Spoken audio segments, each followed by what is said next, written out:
Dans le dernier carré, on doit avoir Salah Ballon d'Or, Hakimi Ballon d'Or, Lookman Ballon d'Or, Osimhen Ballon d'Or, Mané Ballon d'Or. Ça veut dire qu'on a pratiquement les meilleurs joueurs des dernières années africains. C'est la meilleure pub qu'on pouvait avoir pour le football africain. J'espère qu'il y aura des buts, il y aura du spectacle pour valoriser notre continent.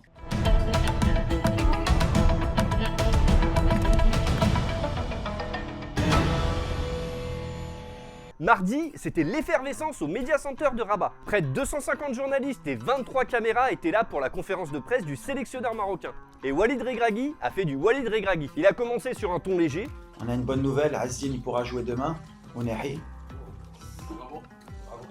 Non, je rigole. Avant de se montrer plus offensif. Sur le niveau de la CAN, est-ce qu'on peut parler de la des demi-finales les plus relevées de l'histoire? C'est une bonne question, parce qu'apparemment j'avais été critiqué sur ça. Pareil que je voulais me protéger, comme ça s'il perd, il dit que c'est une canne des plus relevées. S'il gagne, il gagne une des plus relevées. Donc j'espère que je vais gagner une des cannes des plus relevées. Ça peut répondre à ta question. Pour moi, c'est la plus relevée. et sur les polémiques entourant l'arbitrage. On est une des équipes qui a été le plus lésée sur notre propre compétition à domicile. Et après, c'est une question de communication. Aujourd'hui, il y a des réseaux sociaux, il y a de la presse. Et vous en faites ce que vous voulez. Il y en a qui vont être pro-Maroc, il y en a qui vont être anti-Maroc. Nous, l'essentiel, c'est de bien jouer au football.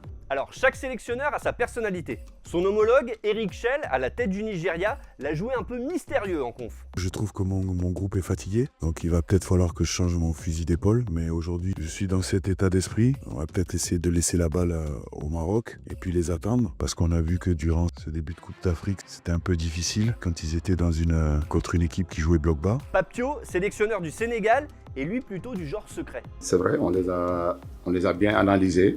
Mais je pense que ce n'est pas ici que je vais dire leurs faiblesses et leurs forces. On les connaît, c'est une équipe très forte mentalement et aussi tactiquement très disciplinée. Les Lions de la Teranga, qui ont reçu la visite de l'ancien international français Bafé Gomis, ont l'air plutôt confiants avant leur demi-finale contre l'Égypte.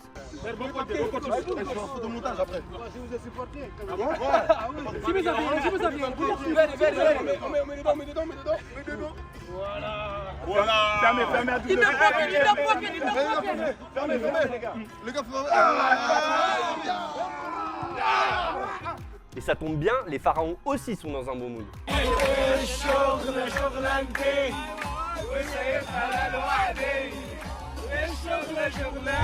Allez, c'est le grand jour. Pour les premières demi-finales de l'histoire, 100% dirigées par des sélectionneurs africains, on a rendez-vous à 18h avec Sénégal-Égypte et à 21h avec Nigeria-Maroc. À quelques heures de l'échéance, si certains ont des papillons dans le ventre ou les jambes qui tremblent, d'autres ont la bouche qui fonctionne à merveille. Je mise sur un 2-1, je pense que le Maroc va quand même encaisser même si c'est une bonne défense. Le Nigeria, ils ont une grosse attaque, Lookman, Akor Adams, Osimhen. Je pense pour un 2-1 marocain. Et en buteur, je mets Achraf Hakimi et Saibari. Moi, franchement, je vois un match ouvert, beaucoup de buts. Je dirais 3-1 ou 4-1 pour le Maroc. Buteur, Brahim, comme d'habitude.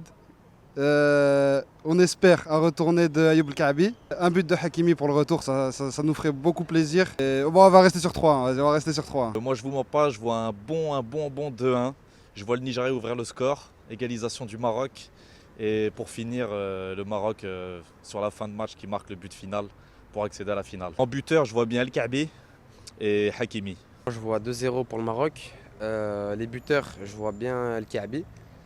Saibari, il sort d'un bon match, il a été récompensé par un but. Donc je pense que c'est ce but qui a lancé sa compétition. J'espère qu'il sera en forme pour le match. Moi franchement, je pense un 2-0 pour le Maroc, avec un but de Brahim Diaz. Et un sur coup de pied arrêté. Et ouais, parce que depuis le dernier match, depuis le match contre la Zambie, ils sont en confiance. Donc là, je pense qu'ils vont frapper fort. La semaine dernière, dans le Daily, on a rencontré Djibril 94 260. Ou Djibril, le Denis Brognard des cités. Un créateur de contenu qui récupère les maillots des stars pour les redonner à des enfants des pays en question. Mardi, notre reporter Alex Jacquin était avec lui au nord de Rabat pour commencer la distrib, celle du maillot du Marocain Bilal El Khanous. Ils sont partis à la recherche de l'heureux élu, qui s'est avéré être l'heureux élu avec un E. Les gars, elle est en croque, je vous dis la vérité, je pense pour moi c'est la pépite. Elle joue seule depuis tout à l'heure, elle est avec son petit frère. Tous les garçons ils sont en train de jouer ensemble de l'autre côté. Pour moi c'est la petite pépite. Et c'est vrai qu'elle envoie Jeannette. Jongle, tir, célébration, elle a toute la panoplie. Maintenant on y va, on va aller lui ramener le maillot, on va aller lui donner. On s'est éloigné un petit peu parce que malheureusement il y a tous les jeunes autour et j'ai peur qu'ils viennent et lui prennent le maillot. Et là on est avec son grand-père qui est juste là. Ça va Khoya? La Rafdek Khoya? Mzien? Mzien, un petit cadeau pour toi. Ok? Voilà. Elle est bien les gars, on a fait une heureuse aujourd'hui. Hein. En plus c'est sa taille, Bilal il fait la même taille qu'elle. Bilal tu fais la même taille qu'elle, incroyable. Merci Akhnos, c'est mon frère. Ouais. Check. Ça va, c'est bon? Il n'y a pas de problème. Ça va, t'es content? T'es bien? Il n'y a pas de souci mon frère, il n'y a pas de souci Khoya. Jibril, merci beaucoup le maillot. Elle parle maintenant français les gars, c'est incroyable. De rien, il n'y a pas de problème.